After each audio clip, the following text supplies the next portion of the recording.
June 8, 1924, 4 a.m., George Mallory and Andrew Irvine left Camp 6, 8,000 meters above sea level, the death zone. Their goal, the summit of Everest, 8,848 meters, 448 meters to go. That's a tall building. Nothing. Except at that altitude, 400 meters is everything. The human body isn't designed for 8,000 meters. The air is too thin, 1/3 the oxygen at sea level.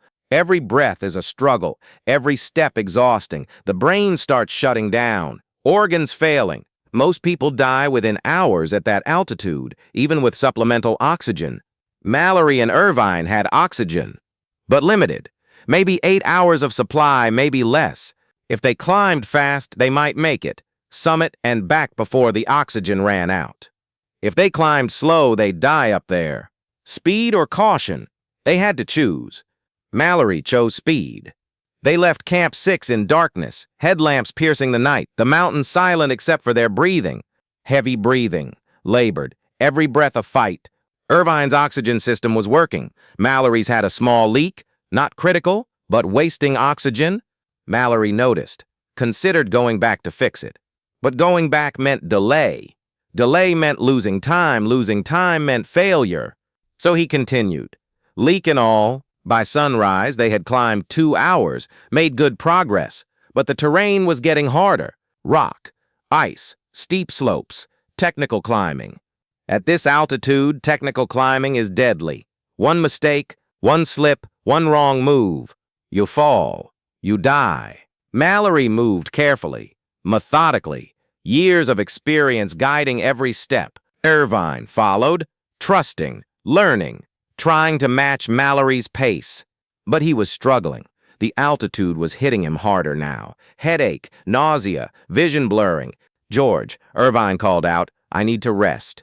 Mallory turned, saw Irvine bent over, gasping. How's your oxygen? Mallory asked. Irvine checked, half gone, maybe 4 hours left. Mallory checked his own. The leak had wasted more than expected. 3 hours, maybe less. They did the math. Summit was still 2 hours away, maybe 3. Then the descent. At least 3 hours back to camp. Total, 6 hours minimum. They had 7 hours of oxygen between them. If they were lucky, it was going to be close. We should turn back, Irvine said. Mallory shook his head. We're so close. But the oxygen... We'll make it, Mallory interrupted. We just need to move faster. Irvine looked up at the summit, still so far, still so high.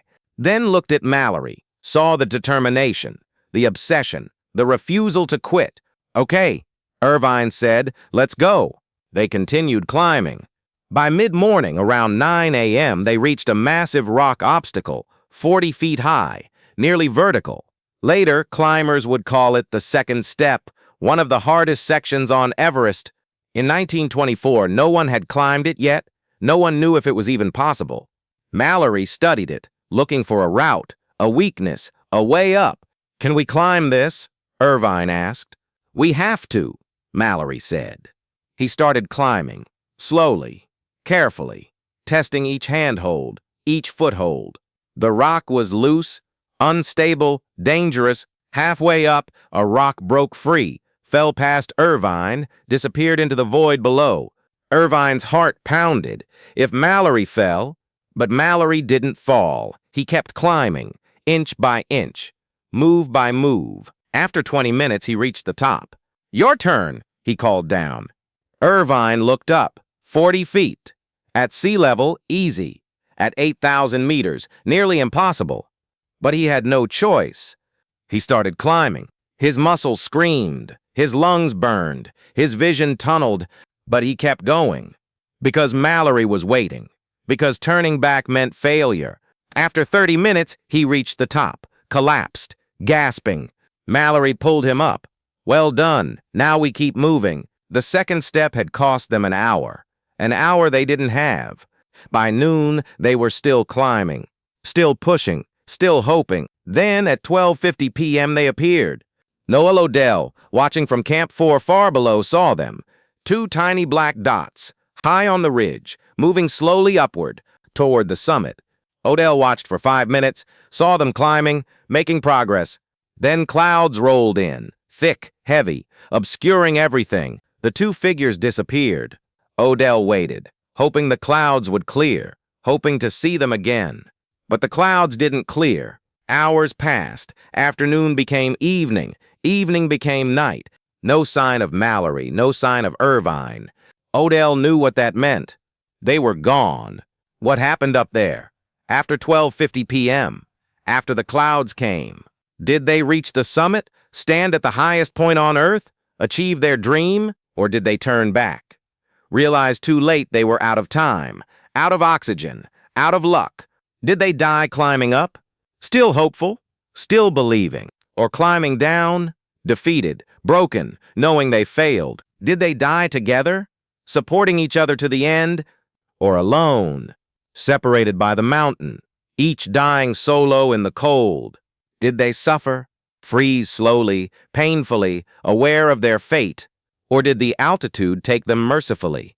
Confusion, hallucination, sleep, death. Nobody knows.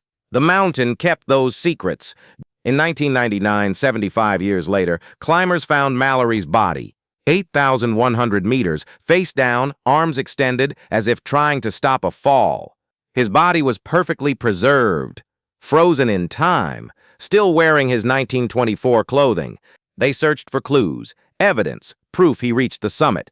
His snow goggles were in his pocket, suggesting he died at night or in darkness. His leg was broken, multiple fractures, a bad fall. But was he climbing up when he fell, or down? They couldn't tell. His climbing rope was broken, snapped, suggesting a violent fall, or a cut rope. If the rope was cut, it meant a choice. One climber cutting the rope to save himself. Did Mallory cut Irvine loose, or did Irvine cut Mallory loose? They couldn't tell. One piece of evidence was missing. Crucial evidence.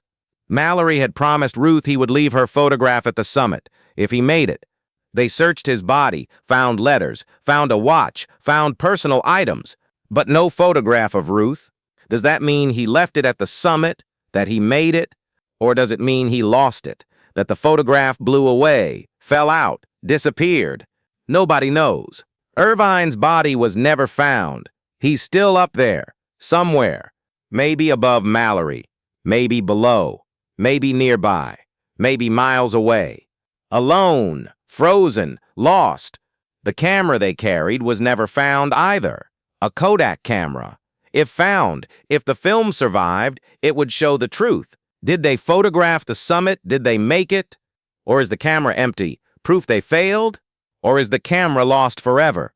The answer buried with Irvine. June 8, 1924, two men climbed Everest. 12:50 p.m. they were seen, alive, moving up. Then nothing. Did George Mallory and Andrew Irvine summit Everest? 29 years before Edmund Hillary and Tenzing Norgay. The evidence suggests maybe. The logic suggests probably not. But the truth? Only the mountain knows. And the mountain isn't telling.